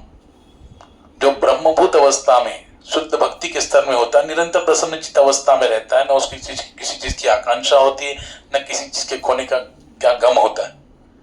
वो सबको समान दृष्टि से देखता है। और ऐसे मेरे भक्तों को मद भक्ति में अपने आप को ही क्या कर देता हूं? प्रदान कर देता हूं। समझे कि नहीं? याद रखना, भागवतम के महात्म्य में ही जब मैंने आपको बार बार बताया था कि सनकादिक ऋषियों ने जब भागवतम स्टार्ट किया था नारद जी के कहने पर गंगा जी के तट में, तो उस समय कौन आई थी? भक्ति महारानी आई थी कि नहीं? अपने ज्ञान वैराग्य को लेके। तो प्रश्न क्या किया था कि सबको आपने आसन दिया, मैं कहां बैठूं? मेरा कहां आसन है? सबके लिए तो आपने लगा दिया आसन, मेरे लिए आसन कहाँ? तो वो कहले वैष्णव के हृदय में आप आसनस्थ हो जाओ, क्योंकि जिस हृदय में भक्ति महारानी आपका प्रवेश होता है, ठाकुर जी उस हृदय में आ जाते भागते दौड़ते हुए, और उस हृदय को छोड़ के कभी जाते नहीं है। तो बताओ यहां पर भगवान के प्रति पृथु महाराज का क्या है? विशेष प्रेम है। और वही भगवान वहां पे कह रहे हैं, ब्रह्म भूत प्रसन्नात्मा न सोचती न कांक्षति समस्त सर्वेषु भूतेषु मद भक्तिम। मद भक्तिम मतलब क्या? भक्ति जहां पर है वैष्णव के हृदय में, वहां पे ठाकुर जी आते कि नहीं आते? वहां से छोड़ के नहीं जाते। भक्ति सूत्रोपनद्ध, उस भगवत भक्ति के भक्त के भक्ति के सूत्र में बद्ध आबद्ध हो जाते, फिर वो जा नहीं सकते वहां से छोड़कर। और यहाँ पे कह रहे मद भक्तिम, मैं अपने आप को ही क्या कर देता हूं? प्रदान कर देता हूं। मद भक्तिम लभते परा। इसलिए पृथु महाराज के चरित्र में हमको ये श्रवण करने मिलता है कि भगवान से क्या मांगना चाहिए। उन्होंने क्या मांगा? हजारों कान दीजिए। उन्होंने क्या मांगा? निष्काम भक्ति दीजिए। आपको मेरे लिए जो सर्वोच्च लगता है मेरे हित में, वो आप मुझे प्रदान कीजिए। ऐसा नहीं कहा मुझे ये दीजिए, आपको क्या लगता है, आपको मेरे हित में क्या लगता है, वो आप मुझे प्रदान कीजिए। और याद रखना, वैष्णव जो बन जाता है ना, तो वैष्णव को भगवान वही प्रदान करते जो उसके भक्ति में पूरक हो, सहायता प्रदान करे प्रगति के लिए। अगर हमारी मांग ऐसी है जिससे हमारी भक्ति में क्या होगी? अधोगति होगी, तो भगवान कभी भी हमको प्रदान करने वाले नहीं है। कितना भी रो लो, कितना भी कुछ भी कर लो, गिड़गिड़ा लो, ठाकुर जी देने वाले नहीं है, अगर वो हमारे भक्ति में पूरक नहीं है तो।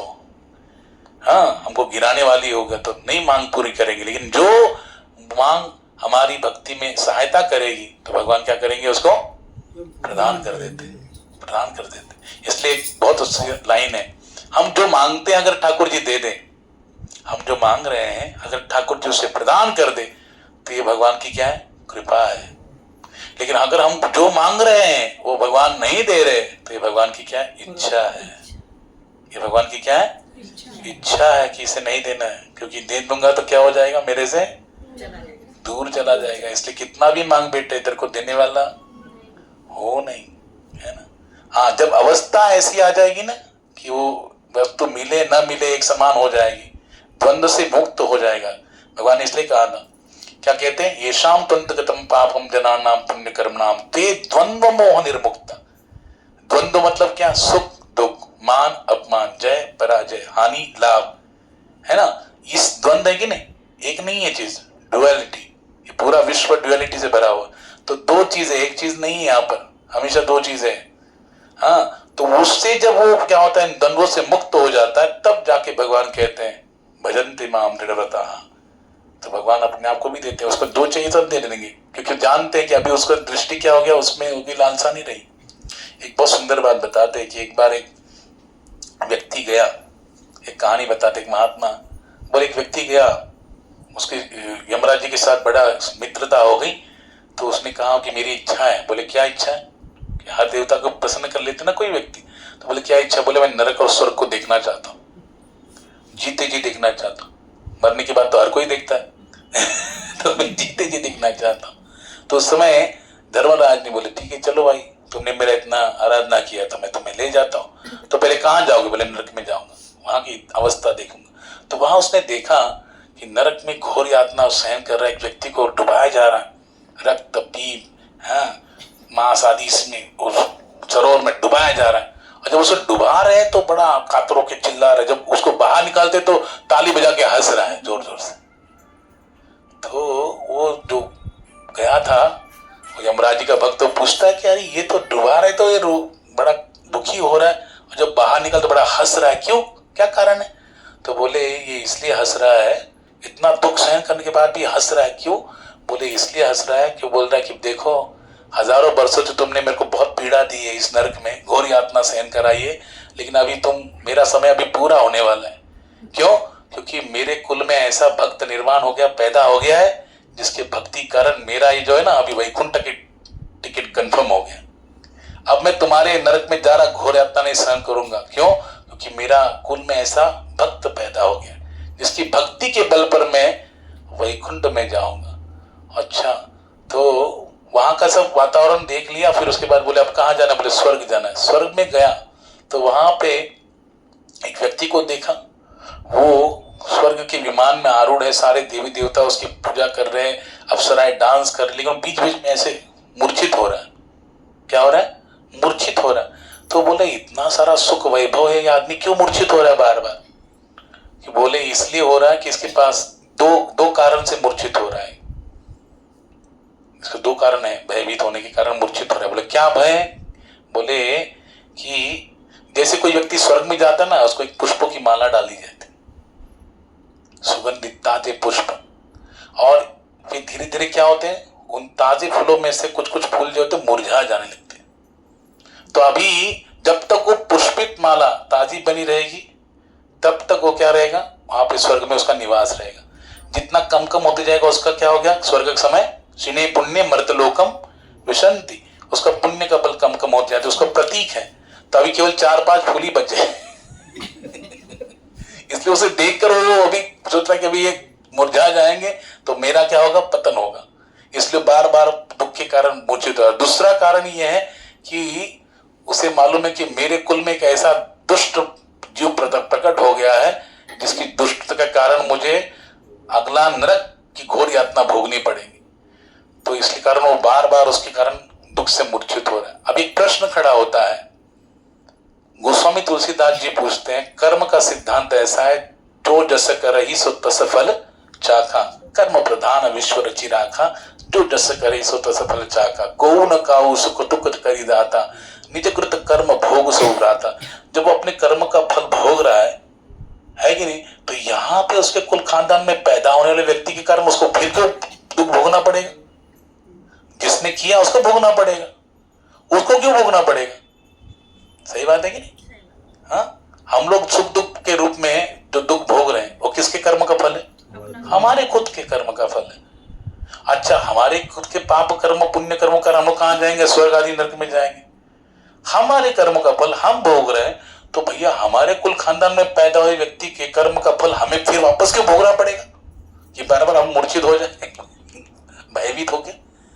तो इसलिए इसके पीछे कारण यही है कि भले वो वहां पर है लेकिन उसकी आसक्ति किसमें?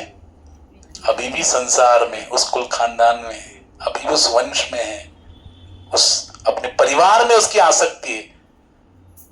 जब तक उसकी आसक्ति वहां पर बनी है तब तक वो किसी भी योनि में क्यों ना हो जाए, किसी भी लोक में क्यों ना हो जाए, उसके परंपरा में, उसके कुल खानदान में आने वाले जितने भी जीव, अगर वो पुण्यवान होंगे उसका भी फल उनको भोगना पड़ेगा, और जो पापी होंगे उसके कर्म का फल भी उसको भोगना पड़ेगा। लेकिन अगर वो जीते जी ही ये मान ले कि भैया ये आसक्ति, हाँ मेरे तो कौन है, ममत्व, अनंत ममता विष्णु, भागवत में कहा गया अनंत ममता विष्णु, ममत्व भाव केवल प्रेम भाव भगवान से स्थापित कर ले, मेरा सच्चा संबंध भगवान से, भगवान ही मेरे, मैं भगवान का हूं, बाकी सब क्या है, छूटने वाला है, नष्ट प्राय होने वाला है, नश्वर है। तो अगर ये कर्म बंधन अपने बंधनों को, आसक्ति के बंधन को वहीं पे तोड़ दे, फिर उसे किसी भी लोक में होगा तो अपने वंश में आने वाले किसी भी जीव के कर्म का फल उसे भोगना नहीं पड़ेगा। लेकिन अभी उसे भोगना पड़ रहा है क्योंकि अभी वो आसक्त है, ये कारण है। इसलिए अगर हम चाहते हैं कि हमारा उद्धार हमारे कर्मों के द्वारा ही हो जाए तो हमें क्या करना चाहिए? जीते जी सांसारिक आसक्तियों के बंधन से स्वयं को मुक्त कराने के लिए भक्तिमय साधनों का अवलंबन करना चाहिए सिंसियरिटी से, और भगवान को ही अपना बनाने की कोशिश करनी चाहिए, तभी हमारा उद्धार होगा। नहीं तो हम बार बार पुनरपि जननम पुनरपि मरणम, ये चक्र चलता रहेगा। इसलिए शास्त्र वहां पे बता रहा है, और याद रखो केवल उसको ही नहीं भोगना पड़ता, शास्त्र में कहा गया, स्कंद पुराण में कहा गया, बहुत सुंदर श्लोक है स्कंद पुराण का, जिसमें वर्णन किया गया, क्या कहते हैं, अमात्य दोषम राजानम, ध्यान से सुनिए, अमात्य दोषम राजानम जाया दोषम पतिम तथा तथा शिष्य कृतम दोषम गुरुम प्राप्मुत्य संशयम। स्कंद पुराण में भगवान व्यासदेव कह रहे हैं, क्या कहते हैं, अमात्य दोषम राजानाम, कोई राजा है और उसकी यहाँ पर जो मंत्री है, उसका निजी मंत्री, हाँ प्रधानमंत्री, वो अगर दुष्ट है और वो अगर कोई पाप में कृत्य करता है तो उस पाप में कृत्य का फल उसे ही नहीं, उसके साथ उस राजा को भी क्या करना पड़ता है, बोलो, भोगना पड़ता है। क्यों भोगना पड़ता है? क्योंकि वो बोल रहा है वेदव्यास जी के स्कंद पुराण में, क्यों? क्योंकि अमात्य दोषम राजा नाम, उसने जब उसको रखा, उसको देख के रखना चाहिए था, ये मंत्री कैसा है, हाँ ये पापी है कि पुण्यवान है, ये भक्त है कि अभक्त है, कैसा है, उसकी वृत्ति कैसी है, उसको देख के उसको रखना चाहिए था, उसको पद देना चाहिए था। लेकिन उसने, राजा ने देखने दिया नहीं, उसको शासन नहीं किया, इसलिए जो भी वो पाप करेगा उसका फल राजा को भी भोगना पड़ेगा। अमात्य दोषम राजा नाम जाया दोषम पतिम तथा, जाया यानी पत्नी, जाया यानी पत्नी, पत्नी दोषम पतिम तथा, अगर कोई पत्नी पाप करती है तो उसका फल किसको भोगना पड़ेगा? पति को। पातिति इति पति ही, हाँ पातिति यानी पति क्या करता है, दो प्रकार से, एक तो उसका रक्षण करता है, हाँ सब प्रकार से विपदाओं से रक्षण करता है और उसकी इच्छा की पूर्ति करता है। देखो कैसे करता है कि वस्त्र आदि देके उसकी इच्छा की पूर्ति करता है। लेकिन दूसरा और एक संस्कार है उसको देने की जरूरत है, क्या? उसको ऐसे संस्कार देने की आवश्यकता है अपनी पत्नी को जिससे वो अधर्म को स्वीकार न करे, किसी भी अवस्था में वो अधार्मिक न हो सके, वो किसी अधार्मिक क्रिया को अपने जीवन में, अपने पति की सेवा को छोड़कर किसी पर पुरुष के साथ, हाँ उसका संबंध स्थापित न हो जाए, ये अधार्मिक क्रिया व्यभिचार में प्रयुक्त न हो जाए। क्योंकि भगवान कृष्ण जिस अर्जुन को अत्यंत प्रिय मानते, अर्जुन प्रथम चैप्टर में ही बोल रहा है भगवत गीता के, क्या बोलते हैं? अधर्मा विवाद कृष्ण प्रदुष्यन्ति कुलस्त्रिय स्थित दुष्टाश्रुवाष्णे जायते वर्ण संकर संकरो नरकाय कुलघ्नानाम कुलस्य च पतन्ति पितरो येषाम लुप्त पिंडोदक क्रिया। ठाकुर जी की कह, अधर्म अगर प्रकट हो जाएगा ना तो पहला अटैक किस पे करेगा? स्त्रियों पे करेगा। स्त्रियां दूषित हो जाएंगी तो वर्ण संकर संतति उत्पन्न हो जाएगी, और जिसकी वर्ण संकर संतति उत्पन्न हुई उसका कुल खानदान में, वो कुल खानदान क्या हो जाएगा? पूरा नष्ट हो जाएगा। उसके पितर भी दुखी हो जाएंगे, सारी जो पिंडदान आदि क्रिया वो भी लुप्त हो जाएंगे, कुल का विनाश हो जाएगा। तो कह रहे हैं कि जाया दोषम पतिम तथा, अगर पत्नी कोई पाप करेगी तो उसका पूरा फल किसको भोगना पड़ेगा? पति को भी उसका फल भोगना पड़ेगा। सिर्फ पति की जिम्मेदारी होती है कि अपने पत्नी को हमेशा क्या करे? पुण्यमय कार्यों में व्यस्त रखें, जिससे उसकी वृत्ति पापमय क्रिया के प्रति उन्मुख न हो। ये उसका धर्म है, ये उसका कर्तव्य है, नहीं तो उसको भोगना पड़ेगा। अच्छा, केवल जैसे मंत्री गलती करेगा राजा को भोगना पड़ता है, पत्नी गलती करेगी पति को भोगना पड़ेगा, वैसे ही स्कंद पुराण में भगवान वेदव्यास के लिए तथा शिष्य कृतम दोषम, अगर कोई शिष्य किसी गुरु से दीक्षा लेता है, शिष्य हो गया, अगर शिष्य दीक्षा के बाद कोई गलती करता है तो उसका सारा दोष किसको भोगना पड़ेगा? गुरु को भोगना पड़ेगा। शिष्य अगर नियमों का पालन नहीं करता है, शिष्य नियमों को तोड़ देता है ना, मांसाहार करना, मदिरा पान करना, व्यभिचार करना, जुगार खेलना, नाम जप न करना, सेवा न करना, एकादशी न धारण करना, हाँ वैष्णव अपराध करना, ये क्या है? दोष है कि नहीं? इन दोषों को अगर वो धारण कर रहा है तो अगर गुरु की आज्ञा को पालन नहीं कर रहे हैं, तथा शिष्यम कृतम दोषम गुरुम प्राप्नोत्य संशयम, शिष्य कोई पाप करता है तो गुरुदेव को उसे क्या करना पड़ेगा? भोगना पड़ेगा। इसलिए पहले के जमाने के जो संत लोग होते थे ना, वो जल्दी से किसी को दीक्षा नहीं देते थे, नहीं देते थे, पहले उसको बहुत तपाते थे।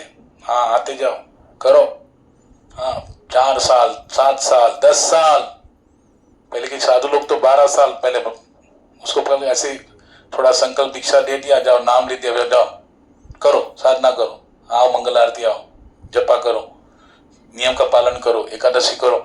जब उसको पूरा देखेंगे अब ये परिपक्व हो गया, हाँ तब जाके उसको क्या कर देते हैं? बोलो हाँ, क्योंकि जो भी शिष्य गलती करेगा, वेदव्यास जी कह रहे क्या? गुरु प्राप्नोत्य संशयम, गुरु को प्राप्त हो जाता है। इसलिए हमको ध्यान रखना चाहिए कि हमारे द्वारा कोई भी ऐसा, अगर हम कोई पुण्य नहीं कर्म नहीं कर सकते कोई बात नहीं, लेकिन अगर हमारी दीक्षा हो गया है तो हमसे ऐसा कोई पाप ना हो जाए, उससे हम सोचना चाहिए, क्योंकि इसका फल हमारे साथ किसको भोगना पड़ेगा? गुरु को ही भोगना पड़ेगा। हाँ, इसलिए कोशिश करना चाहिए अपने जीवन में पृथु महाराज जैसा जीवन यापन करें। पृथु महाराज ने क्या किया? भगवान से प्रार्थना की। अच्छा, तो पृथु महाराज जब भगवान से प्रार्थना करते हैं, पृथु महाराज भगवान जब विदा होता है, अंतर्धान हो जाते हैं, अपने ब्रह्मावर्त अपने राजधानी चला जाते हैं राज्य में, वहां पे उनका बहुत स्वागत होता है, बहुत स्वागत करते हैं प्रजाजन, क्योंकि प्रजाजनों की सारी व्यवस्था किसने की? पृथु महाराज ने की कि नहीं? पृथ्वी का दोहन करके सारी व्यवस्था कर दी, बहुत जयघोष हो रहा है। लेकिन पृथु महाराज के जीवन में, उनके हृदय में थोड़ा सा भी अहंकार नहीं आया, थोड़ा सा भी अभिमान नहीं आया कि अरे मेरा इतना जयघोष हो रहा है, मैंने इतने बड़ा कार्य कर दिया। नहीं, वो अभी भी विनम्र है, अभी भी विनम्र है। भगवान ने जाते हुए कहा था कि आगे चल के सनत कुमारों का तुम्हारे राज्य में आगमन होगा, हाँ, और उनसे दिव्य सत्संग तुमको प्राप्त होगा, ये भी भगवान ने कहा था। तो पृथु महाराज ने आगे चल के पुनश्च एक यज्ञ का प्रारंभ किया और अपनी प्रजा को उपदेश दिया, बहुत सुंदर उपदेश दिया। वो क्या उपदेश दिया और सनत कुमारों ने कैसे पृथु महाराज को ज्ञान प्रदान किया, ये आगे के सत्र में हम लोग श्रवण करेंगे। एक पिछली वाली बात कथा में मैंने आपको बताया था कि पृथु चरित्र कितना महत्वपूर्ण है। पृथु चरित्र को हमको पढ़ना चाहिए, सुनना चाहिए। क्या इसका फल है, इसका प्रात्यक्षिक उदाहरण मैंने कहा था, मैं आपको दूंगा। तो सानपड़ा में एक भक्त रहते हैं, गृहस्थ भक्त रहते हैं, आज भी है। तो उनके यहाँ पर पति पत्नी बहुत साल से विवाह के उपरांत भी उनको संतान नहीं हो रही थी। तो किसी वैष्णव ने, वरिष्ठ वैष्णव ने कहा कि आप पृथु चरित्र का पठन करो, भागवतम में पृथु चरित्र है, उसका पठन करो और प्रार्थना करो। और जगन्नाथ जी, जगन्नाथपुरी में भी गए और जगन्नाथ जी से भी उन्होंने प्रार्थना किया। अभी बहुत अच्छे भक्त है वो, बहुत अच्छे भक्त। परंतु जो लोकनाथ महाराज जी से उनका दीक्षा हुआ है, वहीं पे सांगली के ही हो, तो बहुत अच्छे पति पत्नी, बहुत अच्छे डिवोटी है, भक्त है भगवान के। गौर निताई उनके घर में, गौर निताई की स्थापना है, तो सेवा करते हैं। तो उन्होंने अपना अनुभव मुझे शेयर किया था। उनके जो छोटे छोटे पुत्र है दो, तो उन्होंने अपने अनुभव को शेयर किया था कि हम हमारी भी ऐसी अवस्था थी प्रभु जी, लेकिन हमने पृथु चरित्र को पाठ किया अनेक बार और जगन्नाथ जी से प्रार्थना की पुरी में जाके, तो हमको आज देखो 2 लाला प्राप्त हो गए। 2 लाला उनके घर में पैदा हुए। उनका नाम, और एक बड़े जब लड़का है उसका भाव तो इतना सुंदर है, वो गौर निताई की श्रृंगार वो खुद करता है, उनके लिए ड्रेस वो खुद बनाता है, उनका श्रृंगार वो खुद करता है। कागज से भी उनके लिए ड्रेस बनाया था उसने, कागज से, गौर निताई। तो इतना सुंदर श्रृंगार करता है। तो भगवान ने देखो क्या है कि, और इसका श्रुति ये भी है, आप भागवतम को पढ़ेंगे ना ढंग से तो उसका फलश्रुति भी बताया वहां पे पृथु महाराज के चरित्र को पढ़ने से। इसलिए पृथु चरित्र को हमको पढ़ना चाहिए। बताओ कितना सुंदर प्रार्थना किया पृथु महाराज। हाँ, ऐसा प्रार्थना कोई सुना?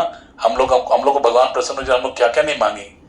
हाँ, बोले सब दे दो आपके पास भी ज्यादा टाइम नहीं, मेरे पास भी ज्यादा टाइम नहीं, इंस्टेंट चाहिए, सब दे दो भाई, जो आपके पास है सब मेरा। हम लोग इंस्टेंट मांग लेंगे, कलयुग का जो बड़ा चतुर है लेकिन भगवान भी बड़े चतुर है, समझे कि नहीं? भगवान भी उनकी बड़ी एक दासी है, सरस्वती माता, वो बराबर बिठा देंगे उसकी जुबान पे, ऐसा मांग लेगा कि सब कुछ प्राप्त होते हुए भी उसको आनंद नहीं आ पाएगा, उसमें सुखी नहीं रह पाएगा, समझे कि नहीं? क्योंकि इसका कवर ही भगवान ने कैसे बनाया, मैंने आपको कथा बताई थी एक बार कि एक बार एक बच्चा, उसको पापा ने भेजा था ना आम लेने के लिए, और वो बाजार में गया, आम लेके आया, बोले बाल्टी में डाल के रखो, 1 घंटे बाद खाएंगे। जब खाने के लिए गए तो पूरा मिट्टी मिट्टी, बोले क्या हो गया, तुमको फंसाया, चलो जाते। वहां देखा तो शॉप वाले से झगड़ने लगा पप्पा। तो बोली क्या झगड़ रहे हो? ऊपर देखो बोर्ड लिखा है मैंने, नकली फलों की दुकान, यहाँ पे जो भी फल मिलते सब नकली मिलते हैं मेरा क्या दोष है? तो वैसे ही भगवान ने इस संसार को बनाने के बोर्ड लगाया, दुखालयम शाश्वतम, ये दुखों का आलय है, यहाँ पे सुख कितना भी। बहुत प्रभुपाद जी बोलते हैं समुद्र में आप समुद्र मंथन करो और बोले 1 किलो मुझे शक्कर ला के दो, आप में से कौन लाएगा बोलो? आप भी प्रांजल आपको 2 करोड़ रुपए देगा। उसको मालूम है, क्योंकि उसका मैं ऐसे नहीं बोल रहा, क्योंकि कोई भी लाके दे सकता है क्या? क्योंकि समुद्र किससे भरा हुआ है? नमक से। वहां कितना भी मंथन करोगे क्या मिलेगा? नमक ही मिलेगा। कहां शक्कर मिलेगी? 1 किलो शक्कर मिली, 100 ग्राम 50 ग्राम भी नहीं मिलेगी। क्यों? क्योंकि उसमें केवल नमक भरा है। वैसे ही संसार पूरा दुखों से भरा है। हाँ, इसमें इसलिए कह रहे कोई तन दुखी, कोई मन दुखी, कोई धन बिन रहे तो उदास, थोड़े थोड़े सब दुखी, सुखी राम का दास। जो भगवान का इस संसार में लेके भजन कर रहा है, हरे कृष्णा कृष्ण कृष्ण हरे हरे, हरे राम राम राम, वही सुखी है कि नहीं? आप चैंटिंग करोगे तो आप अनुभव करोगे कि संसार में हम सुखी हैं। जितना देर आप चैंटिंग में बैठते हो, अटेम्प्टली चैंटिंग करते हो, ध्यान पूर्वक जप करते हो, उसमें जो सुख है, जो सुख भगवान के नाम में और कहीं पे भी है नहीं। इसलिए हनुमान जी को जब छुट्टी मिलती ना, प्रभु जब दोपहर के समय सोते तो हनुमान जी क्या करते? वो रेस्ट नहीं करते, वो आके सरयू के किनारे आके श्री राम जय जय राम, श्री राम जय जय राम। तो हनुमान जी उस समय भी भजन करते, समझे कि नहीं? क्योंकि उसमें उनको रस है, उसमें उनको सुख है। इसलिए हनुमान जी को पूछा गया सबसे बड़ी विपत्ति कौन सी आपके जीवन में? कहते हैं कहे हनुमंत विपत्ति प्रभु सोई, जब तब भजन न सिमरन होई। जब आपका भजन और स्मरण नहीं होता तब सबसे बड़ा विपत्ति काल है। इसलिए निरंतर भगवत भजन करने की कोशिश करनी चाहिए। भगवान से कोई भी सांसारिक चीज की कामना मत करो, नहीं करनी चाहिए, क्योंकि जानते हैं सब कुछ, हमको किस चीज की किस समय क्या आवश्यकता है, भगवान सब पूर्तता कर देंगे। वो चीज करने के लिए प्रहलाद महाराज तो बहुत सुंदर बताते हैं 7वें स्कंद में। प्रहलाद महाराज कहते हैं क्या कोई भी व्यक्ति भगवान के पास जाकर कहता है प्रभु जितने भी लोग हैं ना संसार में, जितनी भी भारत की आबादी है, सबके दुख मेरे ही नसीब में ला देना, सबके दुख मुझे ही देना, ऐसे कोई मांगता है? हाँ, मेरे घर में सारे सब रोगी हो जाए, मेरे घर में सब नुकसान हो जाए, मेरे घर में सारा दुखों का पहाड़ गुद पड़े, ऐसा कोई मांगता है? नहीं मांगता। लेकिन क्या नहीं आते क्या? प्रहलाद महाराज कहते बिना दुख मांगे भी दुख हमारे जीवन में आते हैं। जैसे वो दुख आने वाले हैं कर्मों के आधार पर, वो जैसे बिना मांगे आते हैं, वैसे बिना मांगे सुख भी आने होंगे तो आ जाएंगे। इसलिए उसके लिए प्रयास मत करो। प्रयास किस लिए करो? मनुष्य जीवन मिला है भगवत भजन के लिए, तो भगवान को प्राप्त करने के लिए भगवत भजन में लग जाओ। और जिसके पास भजन होगा ना उसको भगवान सब कुछ दे देते। योगक्षेम भगवान खुद कह रहे 90वें अध्याय के 22वें श्लोक में, अनन्यास चिंतयन्तो माम ये जना प्रयुपासते तेषाम नित्याभियुक्तानाम योगक्षेमम। सब वहन करेंगे, सब जो चाहिए देंगे, जो नहीं है वो प्रदान करेंगे, जो है उसकी रक्षा करेंगे। और क्या चाहिए फिर हमको? और कुछ चाहिए? जो है उसकी रक्षा करें और जो नहीं है वो प्रदान करें, और इससे बड़ा और क्या चाहिए? लेकिन एक चीज भगवान कहते हैं अनन्या चिंतन। कब दूंगा? जब तुम मुझे दोगे। क्या दोगे? अनन्य भाव से मेरा चिंतन करोगे। हरे कृष्णा कृष्ण कृष्ण हरे हरे, हरे राम राम राम। इसलिए वो बिना दिए कुछ देने वाला नहीं है, पक्का बिजनेसमैन है, समझे कि नहीं? उससे बड़ा कोई बिजनेसमैन है नहीं। और कितना भी चीटिंग करो, सबसे बड़ा चीटर भी वही है। इसलिए नंबर 1 वही है, हीरो नंबर 1 वही ठाकुर जी है। इसलिए उसे कोई भी छिप नहीं सकता, कोई बात नहीं छिप सकती। इसलिए निष्काम भाव से उसके लिए अनन्य चिंतन करो, जो जरूरत है सब पूरी करेंगे। तो भगवान से क्या मांगना चाहिए? भगवान से भगवान को मांगो और कुछ मत मांगो, तो भगवान मिल जाएंगे, सब कुछ मिल जाएगा। हरे कृष्ण कृष्ण कृष्ण हरे हरे, हरे राम राम राम हरे। श्री राधा माधव लाल की, ग्रंथराज श्रीमद् भागवत महापुराण की, पृथु महाराज की, श्रीमती अर्ची देवी की, ताई गौर प्रेमानंद।